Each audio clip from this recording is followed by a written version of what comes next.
Zdravo! Evo nešto zanimljivo. Fiat, blockchain, kraj starog novca, početak digitalne kontrole. Fiat sistem kakav poznajemo ne nestaje, on se preslači.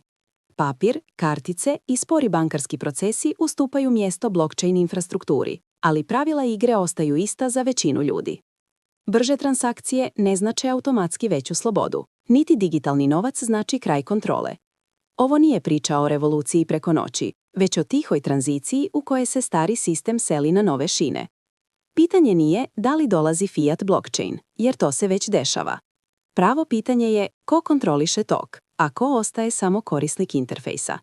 Ako pričamo o realnoj tranziciji Fiat blockchain, onda moramo razlikovati dvije stvari.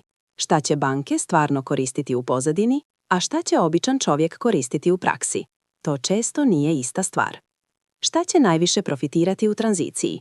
Najveći pobjednici nisu nužno jedan coin, nego tri klase. Stablecoini, digitalni dolar, euro kao novi keš za internet. Oni već rade ono što ljudi misle da će kripto jednog dana. Brze, jeftine, globalne isplate i poravnanja. Stablecoini su već masovno korišteni za prekogranična plaćanja i settlement. Link https://www.mcysnesy.com, industries.financial-services. ourinsights.thestabledoor. Opens, how tokenized cash enables next-gen payments. Tokenizirani bankovni depoziti, deposits tokens, tokenized deposits, kao bankarski novac. Hvala što ste gledali, pretplatite se za više sadržaja.